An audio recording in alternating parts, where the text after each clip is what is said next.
Alléluia. Une fois de plus, que Dieu soit loué. Mala ingine tena Mungu atukuziwe. Nous rendons grâce à Dieu, Tunarudisha neema kwa Mungu, qui est le maître du temps et des circonstances. mwenye anakuwa mwalimu wa wakati na manyakati. Alléluia. Amen. Alors suivez-moi bien. Sasa tumfuate baba mzuri, Parce que la raison pour laquelle nous sommes venus à l'église, kwa sababu ya ile tulikuwa kwa kanisa, nous sommes venus écouter la parole de Dieu. tulikuwa kushikia sauti ya Mungu.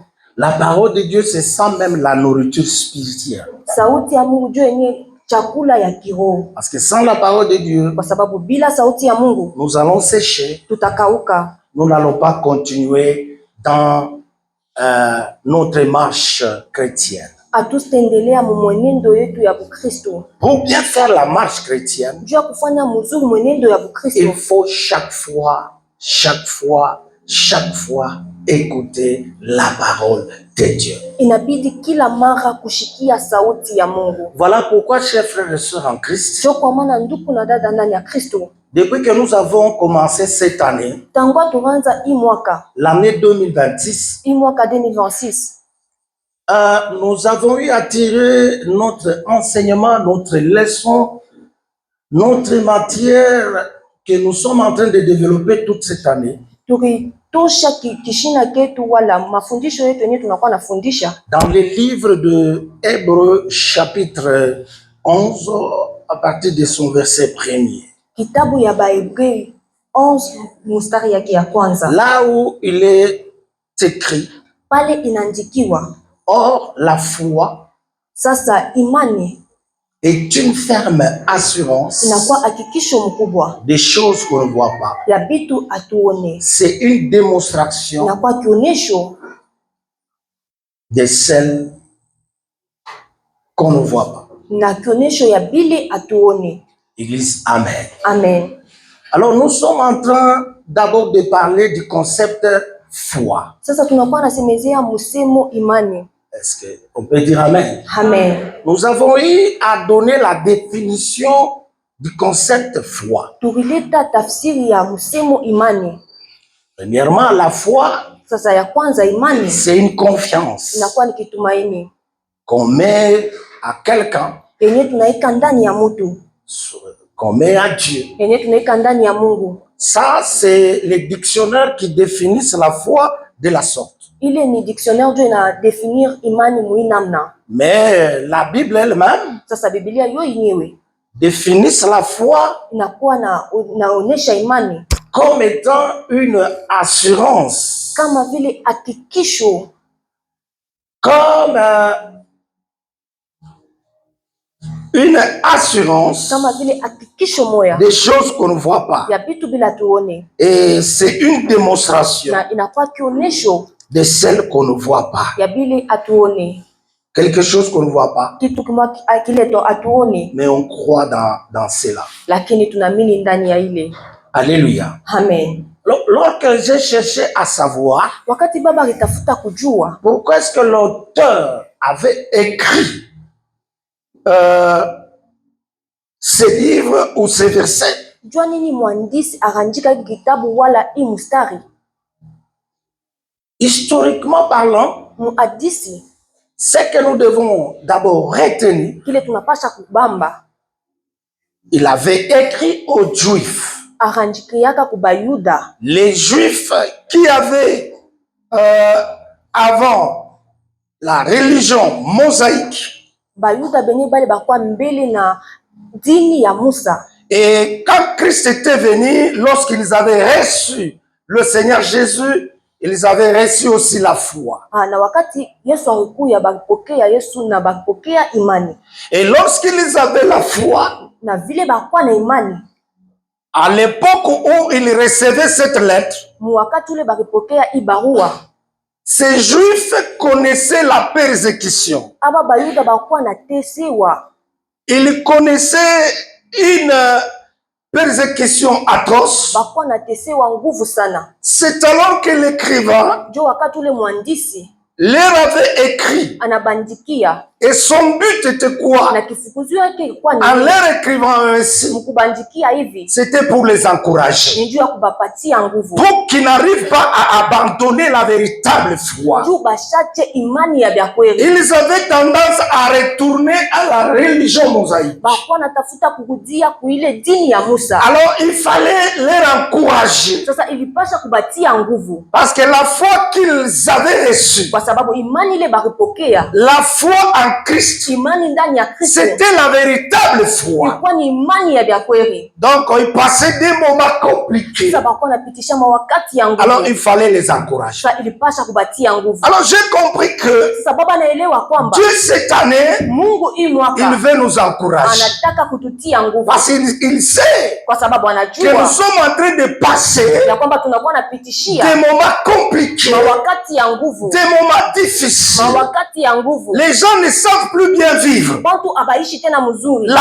vie est devenue difficile. maisha inakuwa nguvu. Dieu voyant cela, Mungu mkona ile il veut maintenant nous encourager anataka sasa kututia pour nguvu que nous ne puissions pas juu sasa tu abandonner la foi en Christ tushifikie mkuacha imani ndani ya Kristo et retourner dans le monde, na kurudia mdunia là où nous étions ile tulikuya mbele avant de recevoir Christ. mbele ya kumpokea Kristo. Alors c'est ça le but de mon message. Ndio sasa ndio kifukuzio ya meswali ya Frère ndugu et sœurs, na dada, ne te décourage pas. usijitoshe nguvu. Les dieux que nous adorons, Mungu mwenye tunakuwa na abudu, les dieux que nous avons comme, Mungu mwenye tuko naye c'est un véritable Dieu. ni Mungu wa vya kweli. C'est Amen. un papa responsable. Baba mwenye anakuwa anaangalia yote, C'est un papa qui sait ni baba mwenye anajua comment secourir les siens. namna kani kusaidia bake. Dieu Mungu sait comment secourir le sien. anajua namna kani kusaidia Le bake. Dieu que nous appelons le Père, Mungu mwenye tunaita baba, que Jésus est venu nous révéler, mwenye Yesu alikuwa kutufungulia hivi, notre Père qui est aussi, baba yetu mwenye kwa mbingu, ce papa-là,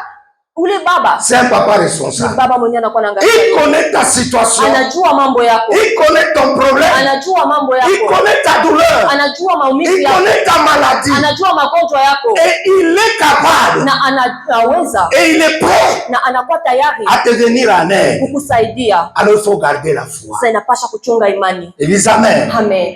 Église, amen. Amen. Il faut garder la foi. Inapasha kuchunga imani. Alors mon frère et ma soeur, Sasa ndugu yangu na dada yangu, ce matin Dieu m'a mis à cœur. asubuhi ya leo Mungu anamweka baba Il kumoyo, m'a donné encore un thème anampatia tena kishina sur laquelle juu ya ile nous allons encore tutaingia tena, nourrir notre foi. tutalisha tena imani Et yetu. le thème c'est quoi? Na kishina ni nini? La parole de Dieu Sauti ya Mungu est plus forte inakuwa ya nguvu que sana les circonstances. kushinda hata manyakati. Est-ce qu'on peut acclamer le Seigneur? Amen. Amen.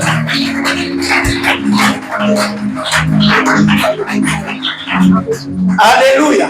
Amen. La parole de Dieu, Sauti ya Mungu elle est plus forte inakuwa ya nguvu kushinda que les circonstances. manyakati. Église, amen. Amen. Les circonstances Manyakati sont visibles, inakuwa naonekana, mais la parole de Dieu lakini sauti ya Mungu est invisible. haionekani, Et cependant, na ile wakati elle ule est éternelle. inakuwa ya milele. Alors que Wakati ule les circonstances manyakati peuvent changer. haiwezi kubadilika, Les circonstances manyakati peuvent changer. haiwezi kubadilika, Mais seule la parole inakuwa tu paka neno est immuable. yenyewe ile haiwezi hata kuisepare, Ça ne change pas. haiwezi kubadilika. La parole de Dieu, Sauti ya Mungu elle ne change jamais. haibadilika, Elle reste. inabakia Elle restera. na itabakia. Jésus lui-même a dit, Yesu yeye mwenyewe alisema même un iota ataka niotaka ne passera pas toka sans que cela mpaka tu puisse s'accomplir. itimizike. Alléluia. Amen. Alléluia. Amen. Nous allons faire la lecture. Tutafanya usomi. Nous allons dans Matthieu. Tunaenda mkitabu ya Mathayo Chapitre 14. Mathayo 14.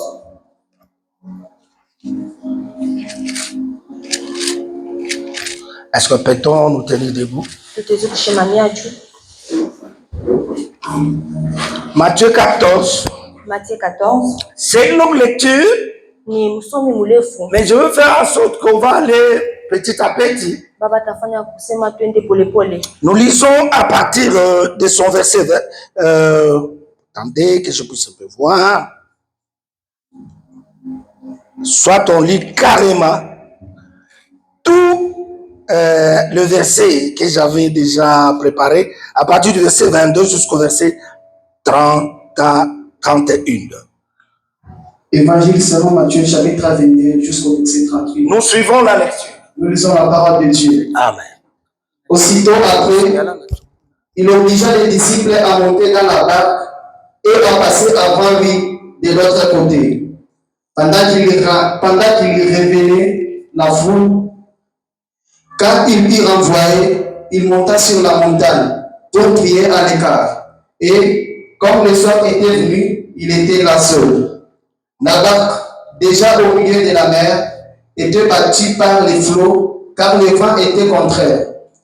À la 4e veille de la nuit, Jésus alla vers eux, marchant sur la mer. Quand les disciples les virent marcher sur la mer, ils furent troublés et dirent, c'est un fantôme. Et dans leur frayeur, ils poussèrent des cris.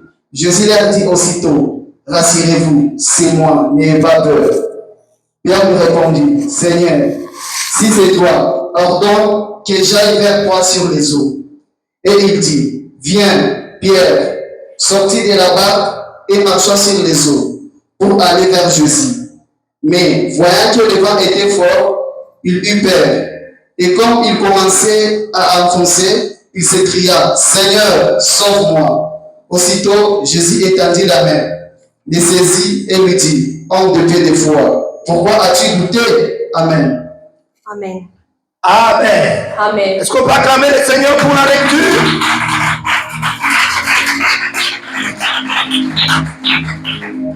Je pense que nous tous nous connaissons cette histoire. Nous l'avons eu à l'écouter parfois à la télévision. Parfois, pour toi-même, tu as déjà fait un jour, tu as déjà lu sur ces versets ou sur cette histoire. Jésus, qui était avec ses disciples, il les avait envoyés. Il les envoie, lui était resté. À un moment donné, Jésus cherchait à les suivre. Et était dans la barque. Il les ramait, ils étaient partis un peu à distance. Et Jésus aussitôt les suivait. Et lorsqu'il les suivait, il les avait vus en train de les suivre. Ils avaient peur. Et ils croyaient que c'est un fantôme et qu'ils les suivaient. Et ils étaient tellement troublés. Et ils avaient la peur. Et dans leur frayeur, ils criaient. Ils criaient. Ainsi que Jésus leur dit, rassurez-vous, c'est moi. Rassurez-vous, c'est moi. N'ayez pas peur. Alors Pierre, quelqu'un qui était courageux parmi les disciples, il prend la parole. Alors Pierre lui dit, Seigneur, si c'est toi, ordonne que j'aille vers toi sur les eaux. Ordonne que j'aille vers toi sur les eaux. Alléluia. Amen. Et il dit, Jésus lui répondit, viens. Alléluia. Amen. Viens. Pierre sortit de la barque et marcha sur les eaux pour aller vers Jésus. Mais voyant que le vent était fort, il eut peur. Et comme il commençait à enfoncer, il s'écria, Seigneur, sauve-moi. Seigneur, sauve-moi. La parole de Dieu est plus forte que les circonstances. La parole du Seigneur est plus forte que les circonstances. Alors laisse-moi dire, chers frères et sœurs, puisque la parole de Dieu est plus forte que les circonstances, nous devons lui faire confiance. Nous devons lui faire confiance. Pleinement confiance. Parce que cette parole, elle est plus forte que les circonstances. Alors nous devons avoir la foi dans la parole. Nous devons avoir confiance dans la parole. Parce que la parole de Dieu, comme elle est plus forte que les circonstances, ça signifie que la parole de Dieu peut changer les circonstances. Parce que la parole de Dieu, elle est plus forte que les circonstances. Les circonstances peuvent changer, mais la parole, elle va demeurer, elle va rester immuable, inchangeable. La parole de Dieu ne changera jamais. Elle restera. Oui, mon frère, je pense que tu es troublé. Je pense que tu es troublé. Peut-être par des situations que tu vois. Mais j'avais dit tout à l'heure que la parole de Dieu, elle est invisible. Et alors que les circonstances sont visibles, ça se voit que celui-ci est malade. Ça se voit que celui-ci a déjà échoué.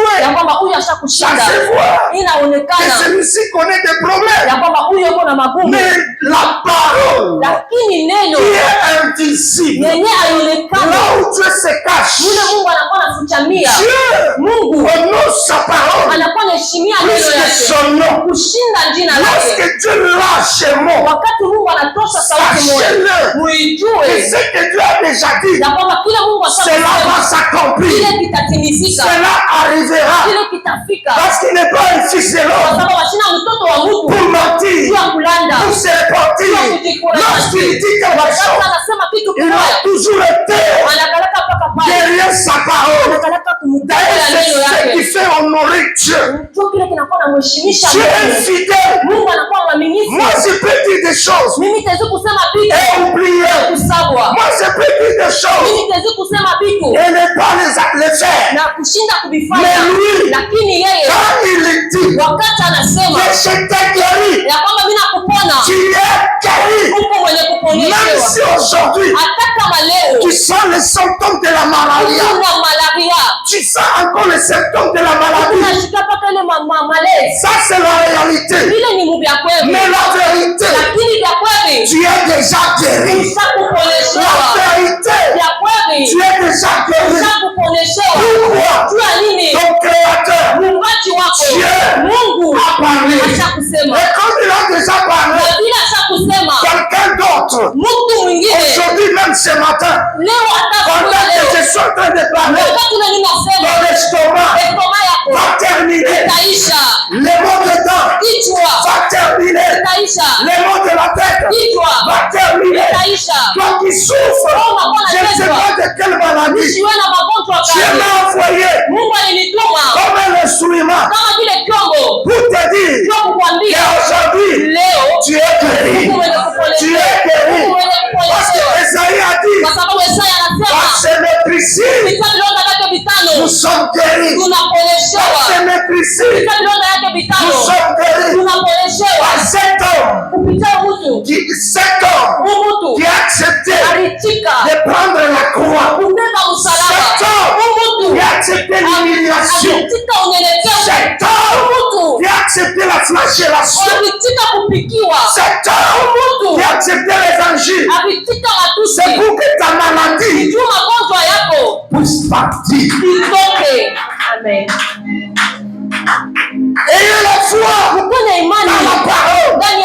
Esaïe a dit, ma parole ne retournera pas au ciel sans que cela fasse des effets. ifanye maalama. La parole de Dieu, Sauti ya Mungu lorsqu'elle sort, wakati inatoka, lorsque Dieu lâche, wakati Mungu anasema msemo sachons-le tuijue qu'il y aura des choses kutakuwa qui vitu vont se passer. vitafanyika. La parole de Dieu Sauti ya est Mungu plus forte inashindia que ta maladie, magonjwa que yako, ta situation, mazingira yako, que ton chômage. kushindia hata kushinda kazi Comme yako. pour dire, Jua c'est kusema dans la parole ni ndani ya que neno Dieu, la là où Mungu se trouve ton travail. mule mnakuwa kazi yako. Amen. Est-ce qu'on peut acclamer le Seigneur?